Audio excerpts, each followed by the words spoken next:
আপনারা স্ক্রিনে যেই গ্যাজেটটি দেখতে পাচ্ছেন এই গ্যাজেটটি হচ্ছে আইনগত সহায়তা প্রদান আইন 2000 এর সংশোধনের গ্যাজেট। এই গ্যাজেটের মাধ্যমে এই আইনের কিছু গুরুত্বপূর্ণ বিষয় সংশোধন করা হয়েছে। এই সংশোধনের মধ্যে উল্লেখযোগ্য হচ্ছে কিছু মামলা যেগুলা আগে আমরা সরাসরি আদালতে দাখিল করতাম, আদালতে দায়ের করতাম, তার মধ্যে কিছু মামলা এই আইনের মাধ্যমে নির্দেশনা দেওয়া হয়েছে যে ওই সকল মামলা দায়েরের পূর্বে আপনি এই আইনের অধীনে লিগ্যাল এইড অফিসারের নিকট আবেদন করবেন আপোষ নিষ্পত্তির জন্য। সেই ক্ষেত্রে লিগ্যাল এইড অফিসার আপোষ নিষ্পত্তি করতে ব্যর্থ হলে বা আপোষ নিষ্পত্তি না হলে আপনি পরবর্তীতে আদালতে মামলা দায়ের করতে পারবেন। আমরা যে আগে পারিবারিক আদালতে যে সকল মামলা করতাম, পারিবারিক আদালত আইন অনুযায়ী 5 ধারায় যে সকল মামলা দায়ের করতাম সেই সকল মামলা, এবং বাড়ি ভাড়া নিয়ন্ত্রণ আইনে যে সকল মামলা হইতো সেই সকল মামলা, এবং আমরা অগ্রগয়ে যে সকল মামলা করতাম সেগুলো, এবং চেকের মামলা অর্থাৎ 5 লক্ষ টাকার কম, যে সকল চেকে 5 লক্ষ টাকার সমপরিমাণ বা 5 লক্ষ টাকার কম মূল্যের মামলা, সেগুলো আমরা সরাসরি আদালতে দাখিল করতে পারবো না, দায়ের করতে পারবো না।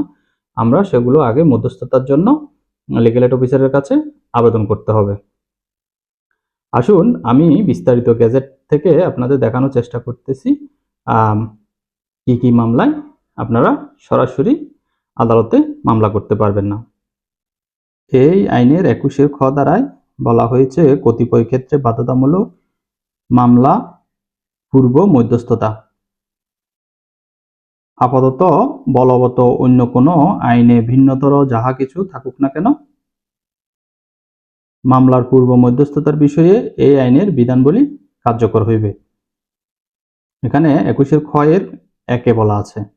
21 খ এ 2 তে বলা হয়েছে এই আইনের তফসিলে বর্ণিত বিরোধ নিষ্পত্তির ক্ষেত্রে সংক্ষুব্ধ পক্ষকে আবশ্যিকভাবে উক্ত বিরোধ প্রথমে লিগ্যাল এইড অফিসে মধ্যস্থতার মাধ্যমে নিষ্পত্তির উদ্দেশ্যে আবেদন করতে হবে, এবং মধ্যস্থতা প্রক্রিয়া ব্যর্থ হলে বিরোধের কোনো পক্ষ প্রয়োজনে উপযুক্ত আদালতে মামলা দায়ের করতে পারিবে। এখানে যে তফসিলের কথা বলা হয়েছে তফসিলটি হচ্ছে এটি। এই তফসিলে আপনার 1 আছে পারিবারিক আদালত আইন 2023 এর 5 উল্লেখিত বিষয়। এখানে পারিবারিক আদালতের আদালত আইন 2023 এর 5 উল্লেখ আছে বিবাহ বিচ্ছেদ, আপনার দেনমোহরের মামলা, ভরণ পোষণের মামলা, দাম্পত্য সম্পর্ক পুনরুদ্ধারের মামলা, এবং সন্তানের অভিভাবকত্ব ও তত্ত্বাবধানের মামলা। এরপর 2 এ বলা আছে বাড়ি ভাড়া নিয়ন্ত্রণ আইন 1991 উল্লেখিত বিষয়, অর্থাৎ বাড়ি ভাড়া নিয়ে যেসব বিরোধ সৃষ্টি হয় সেই সকল বিরোধের ক্ষেত্রে আপনি লিগ্যাল এইডের মাধ্যমে মধ্যস্থতার চেষ্টা করতে হবে। পরে আছে 3 এ সহকারী জজ আদালতের এখতিয়ারভুক্ত বন্টন সম্পর্কিত বিরোধ, অর্থাৎ যে সকল বন্টনের মামলা আমরা সহকারী আদালতে দায়ের করি, অর্থাৎ সহকারী আদালতের যতটুকু এখতিয়ার আছে এখতিয়ারের মাধ্যমে আমরা যেসব মামলা দায়ের করি সেই সকল মামলা সহকারী জজ আদালতে দায়েরের পূর্বে আপনি লিগ্যাল এইড অফিসে মধ্যস্থতার মাধ্যমে নিষ্পত্তির চেষ্টা করতে হবে। এরপর আছে state acquisition and tenancy act 1950 এর সেকশন 96 এর উল্লেখিত অগ্রক্রয় সম্পর্কিত বিরোধ, এবং নন এগ্রিকালচারাল টেনেন্সি অ্যাক্ট 1949 এর সেকশন 24 এ উল্লেখিত অগ্রক্রয়ের বিরোধ। এবং 6 তে বলা আছে পিতামাতার ভরণ পোষণ আইন 2013 ধারায় 13 ধারা 8 অনুসারে পিতামাতার ভরণ পোষণ সম্পর্কিত বিরোধ, অর্থাৎ পিতামাতা ভরণ পোষণ সম্পর্কিত বিরোধ হলে কোনো সন্তান তার পিতামাতার ভরণ পোষণ না দিলে এই আইনে সরাসরি আদালতে মামলা করতে পারত, কিন্তু এই আইনের পর থেকে সরাসরি আদালতে মামলা করতে পারবে না, এখানে মধ্যস্থতার মাধ্যমে আগে চেষ্টা করতে হবে।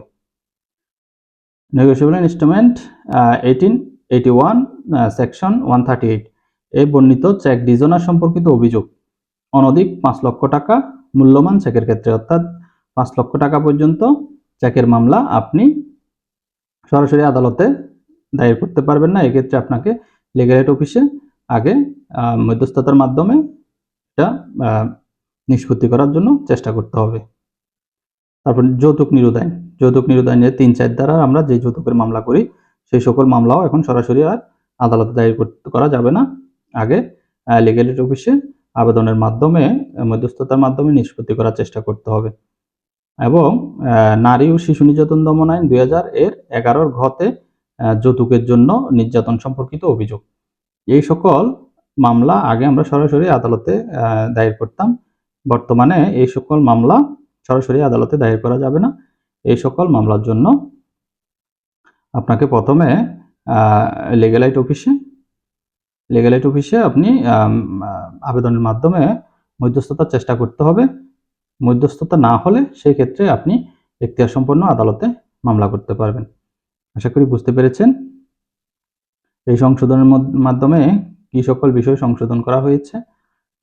এবং যদি ভিডিওটি আপনাদের ভালো লাগে তাহলে যারা ইউটিউব থেকে দেখছেন আমার চ্যানেলটি সাবস্ক্রাইব করে দিবেন, এবং যারা ফেসবুক থেকে দেখছেন তারা আমার পেজটি ফলো করে দিবেন।